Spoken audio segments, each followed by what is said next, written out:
Halo guys, selamat datang di channel Sobat O2. Kali ini kita akan mengulik kisah seorang aktor legendaris yang telah mengukir senyum di wajah jutaan orang.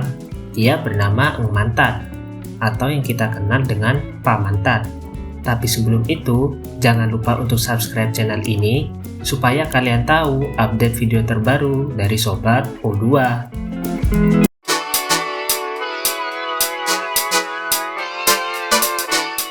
Eng Mantat, atau yang biasa kita kenal Pak Mantat, lahir pada tanggal 2 Januari 1952 di Xiamen, Provinsi Fujian, Cina. Keluarganya pindah ke Hong Kong pada saat dia berusia 5 tahun. Keluarga tersebut mengandalkan pendapatan bulanan ayahnya sebesar $500 Hong Kong untuk bertahan hidup.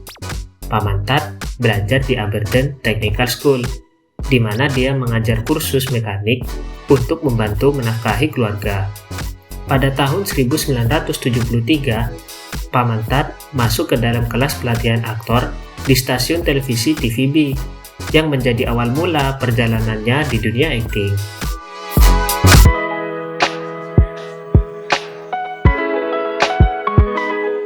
Pada tahun 1974, dia lulus kelima dalam kelompok peserta pelatihannya bersama aktor veteran Chow Yun-fat dan memulai debutnya ketika dia berusia 22 tahun.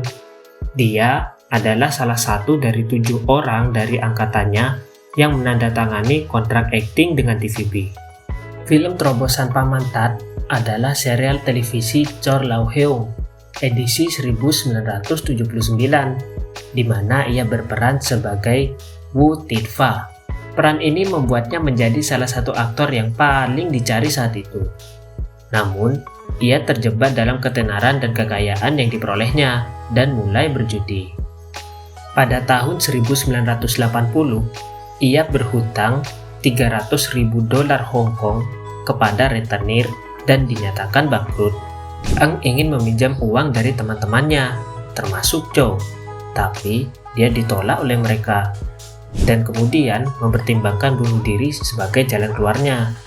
Benny Chan mengungkapkan bahwasanya Chow tidak ingin meminjamkan uang kepadanya karena dia takut itu akan berubah menjadi bentuk ketergantungan, membuat Pak Mantat lebih sulit pulih dari kebiasaan berjudi. Namun, dengan tekad kuat, ia mempelajari kembali keterampilan akting dan berhasil melunasi utangnya, membuktikan bahwa kegagalan bukanlah akhir dari segalanya.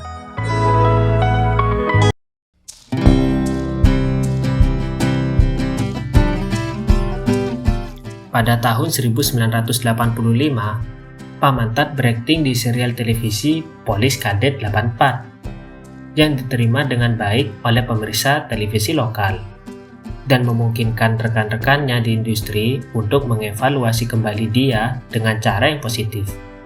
Dia mulai menerima pekerjaan baru dengan irama yang lebih konsisten.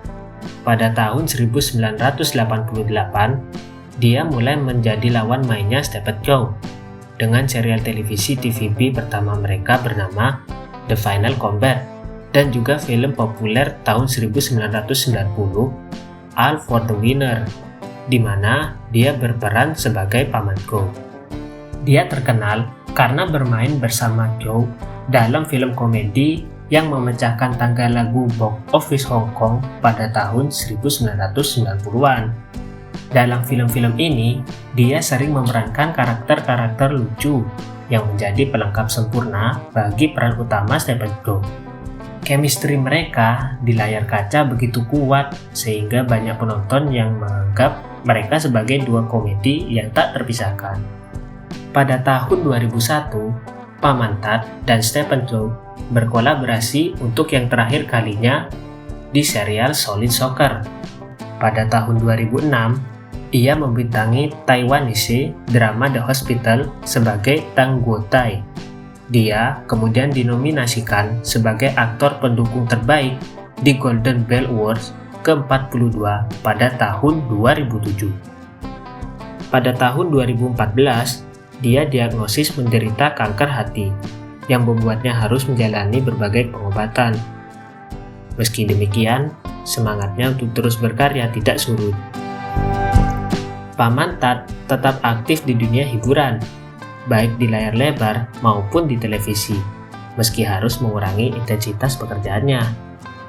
Pada tahun 2019, dia membintangi film aksi ilmiah The Wandering Earth, di mana ia berperan sebagai kakek dari pemeran utama pria. Paman Tat hampir menolak peran tersebut karena ia percaya bahwa industri film Tiongkok tidak cocok untuk membuat film fiksi ilmiah, dan ia harus menjalani operasi jantung pada saat itu. Selama pembuatan film, ia harus menanggung beban pakaian antariksa seberat 35 kg saat masih dalam masa pemulihan dari kanker hatinya tahun 2014. Dia dikenal karena kemampuannya dalam menghidupkan karakter-karakter yang penuh humor dan kehangatan, menjadikannya salah satu aktor yang paling dicintai di Hong Kong. Perannya sebagai Paman Tat dalam berbagai film telah menjadikannya ikon budaya pop di Asia. Pada tanggal 27 Februari 2021 lalu, Paman Tat telah meninggalkan kita untuk selamanya. Meski begitu, warisannya akan terus hidup dalam kenangan dan tawa yang ia bagikan. Dari seorang pemuda yang penuh harapan hingga menjadi ikon perfilman, Paman Tat telah menunjukkan bahwa humor dan ketulusan dapat menyentuh hati banyak orang. Jangan lupa like, komen, dan subscribe channel Sobat O2. Dan jangan lupa juga untuk share channel Sobat O2 ini supaya tidak hanya kamu saja yang tahu tentang video-video informatif dan hiburan lainnya. Terima kasih sudah menonton, dan sampai jumpa di video berikutnya.